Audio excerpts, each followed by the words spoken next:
Hello viewers, আপনারা দেখছেন your tutorial YouTube channel. আজকে আমি এই ভিডিওতে দেখাবো যে আপনারা ফোনপে আধার কার্ড দিয়ে কীভাবে চালাবেন। হয়তো আপনার এটিএম কার্ড ছিল, হারিয়ে গেছে বা ডেট পেরিয়ে গেছে, বা আপনার এটিএম কার্ডই নেই, সেহেতু আপনি ফোনপে অনলাইন ট্রানজ্যাকশন করতে চাইছেন, তো সেহেতু আপনি আধার কার্ড দিয়েই কিন্তু ফোনপে খুলতে পারবেন। এই ভিডিওটি যদি সম্পূর্ণ দেখেন তাহলে আপনি বুঝতে পারবেন এবং নিজে ঘরে বসেই কিন্তু ফোনপেটা খুলে নিতে পারবেন আপনার আধার কার্ড দিয়ে। ভিডিওটি ভালো লাগলে চ্যানেলটিকে সাবস্ক্রাইব করে পাশে থাকা বেল আইকনটি কল করে দেবেন এরকম রিলেটেড নতুন নতুন ভিডিও সবার আগে পেতে। তো চলুন ভিডিওটি শুরু করি। তো প্রথমেই আপনারা আপনাদের প্লে স্টোরে চলে আসবেন, মোবাইলের ফোনপে লিখে সার্চ করবেন। তো এইরকমভাবে আপনাদের সামনে ইন্টারফেস চলে আসবে। এখানে দেখতে পাচ্ছেন ওপেন, যেহেতু আমার ইনস্টল করা আছে ওই জন্য ওপেন দেখাচ্ছে। তো এখানে আপনাদের ইনস্টল দেখাবে, তো আপনারা ইনস্টলটা করে নেবেন এবং ফোন নাম্বার দিয়ে ভেরিফাই করে নেওয়ার পরে তারপরে আপনারা ওপেন অপশানে ক্লিক করে নেবেন। যখনই ওপেন অপশানে ক্লিক করবেন তখনই কিন্তু এরকমভাবে আপনাদের সামনে ইন্টারফেস চলে আসবে। ফোনপেটা এরকমভাবে আপনাদের ফ্রন্ট পেজ কিন্তু খুলে যাবে। তো আপনাদেরকে কী করতে হবে, তো এখানে দেখতে পাচ্ছেন একটা ছবি লাগা রয়েছে। এখানে কিন্তু আপনাদের ক্ষেত্রে কোনো ছবি থাকবে না। তো আপনারা কি করবেন না, এই যে লোগোটা রয়েছে এইখানের মধ্যে ক্লিক করবেন। এখানে ক্লিক করার সঙ্গে সঙ্গে এরকম ইন্টারফেস আপনারা পেয়ে যাবেন। তো এখানে দেখতে পাচ্ছেন যে ব্যাঙ্ক অ্যাকাউন্ট রয়েছে, এই ব্যাঙ্ক অ্যাকাউন্ট এই অপশানে ক্লিক করতে হবে। এখানে দেখতে পাচ্ছেন তিনটে কিন্তু অ্যাকাউন্ট এখানে সেট হয়ে আছে। তো এগুলো আমার অলরেডি ফোনপে করা আছে। তো আমি নতুন একটা ব্যাঙ্ক অ্যাকাউন্ট এখানে অ্যাড করব। এখানে দেখতে পাচ্ছেন স্টেট ব্যাঙ্ক রয়েছে এবং এয়ারটেল পেমেন্ট ব্যাঙ্ক রয়েছে। তো চলুন আমি এখানে পাঞ্জাব ন্যাশনাল ব্যাঙ্কটা অ্যাড করব। আপনারা এখানে দেখতে পাচ্ছেন অ্যাড নিউ ব্যাঙ্ক অ্যাকাউন্ট, তো এই অপশানটা আপনাদেরকে ক্লিক করতে হবে। এখানে ক্লিক করার পরে এখানে কিন্তু আপনাদের সামনে ব্যাঙ্কগুলো শো হয়ে যাবে। এখানে দেখতে পাচ্ছেন এই যে Punjab national bank, state bank, এখানে যত রকম ব্যাঙ্ক আছে সব কিন্তু এখানে আপনারা পেয়ে যাবেন। তো আমি এখানে পাঞ্জাব ন্যাশনাল ব্যাঙ্কটা সিলেক্ট করে নিচ্ছি। দেখতে পাচ্ছেন মোবাইল নাম্বার দিয়ে লিঙ্কিং হচ্ছে, দেখতে পাচ্ছেন লিঙ্ক হয়ে গেছে। তো এইভাবে কিন্তু আপনাদের সামনে ইন্টারফেস চলে আসবে। যে ব্যাঙ্কটা আপনি সার্চ করবেন সেই ব্যাঙ্কে আপনার সমস্ত ডিটেলস এখানে চলে আসবে এবং এখানে দেখতে পাচ্ছেন রিসেট পিন।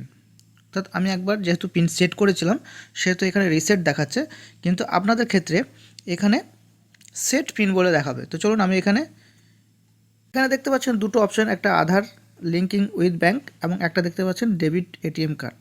তো এখানে অবশ্যই আমি প্রথম কার্ডটা সিলেক্ট করব, অলরেডি এটা সিলেক্টেড থাকবে আপনাদের ক্ষেত্রেও। এখানে প্রসিড অপশান দেখছেন, এই প্রসিড অপশানে ক্লিক করে নেবেন। এরকমভাবে কিন্তু ডেডিকেটেড করবে। এখানে দেখতে পাচ্ছেন ভেরিফাই আধার নাম্বার, এখানে আপনাদেরকে আধার নাম্বারটা ভেরিফাই করতে হবে প্রথমকার 6টা সংখ্যা দিয়ে। তো আমি এখানে প্রথমকার 6টা সংখ্যা দিয়ে দেবো। যখনই আপনাদের 6টা সংখ্যা দেওয়া হয়ে যাবে এখানে প্রসিড অপশান দেখতে পাবেন, এই প্রসিড অপশানে আপনাদেরকে ক্লিক করে নিতে হবে।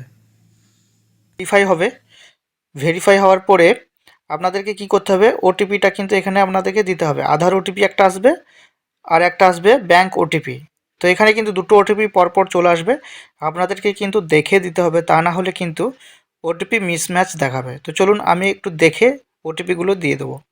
তো এই ওটিপিটা আমার ঠিক আছে, আমি এখানে ক্লিক করে নিচ্ছি এবং আর একটা ওটিপি আছে ব্যাঙ্ক ওটিপি, ওইটা আমি দেখে দিয়ে দেবো। তো চলুন আমার এই ওটিপিটাও হয়ে গেছে, আমি এখানে ক্লিক করে নিচ্ছি। এবার দেখতে পাচ্ছেন 6 সংখ্যার কিন্তু ইউপিআই পিন সেট করতে হবে। তো এখানে আমরা 6 সংখ্যার ইউপিআই পিন সেট করে নেব। তো দেখতে পাচ্ছেন আমার দেওয়া হয়ে গেছে, এখানে ক্লিক করে নেব। আর একবার কনফার্ম কিন্তু আমাদেরকে করে নিতে হবে। তো চলুন আর একবার আমি কনফার্ম করে নিচ্ছি। এবার আমি এখানে ক্লিক করি। এইভাবে কিন্তু আপনাদের মোবাইলে সার্চিং হবে, দেখতে পাচ্ছেন ওকে হয়ে গেছে। তার মানে আমার কিন্তু পিনকোড কিন্তু সেট হয়ে গেছে আধার কার্ড দিয়ে। এবার আমি একটু ব্যাঙ্কে চলে আসব। তো এখানে দেখতে পাচ্ছেন আমার ব্যাঙ্ক অ্যাকাউন্ট 3টে ছিল, এখন কিন্তু 4টে হয়ে গেছে। এখানে দেখুন পাঞ্জাব ন্যাশনাল ব্যাঙ্ক, এটা কিন্তু অ্যাড হয়ে গেছে। তো এইভাবে কিন্তু আপনারা আপনাদের পিনকোডটা আধার কার্ড দিয়ে সেট করতে পারবেন এবং আপনারা অনলাইন ট্রানজ্যাকশন করতে পারবেন। আর একটা জিনিস সেটা হচ্ছে যে ফোন নাম্বারটা অ্যাকাউন্টে লিঙ্ক থাকবে সেই ফোন নাম্বারটাই কিন্তু আধার কার্ডে লিঙ্ক থাকতে হবে, তবেই কিন্তু আপনি আপনার ফোনপেটা ভালোভাবে করতে পারবেন। তা না হলে কিন্তু অনেক রকম প্রবলেম হয়। স্টেট ব্যাঙ্কে বেশি হয়, অন্যান্য ব্যাঙ্কে কিন্তু অতটা হয় না। তো চলুন ভিডিওটি লাইক এবং শেয়ার করবেন।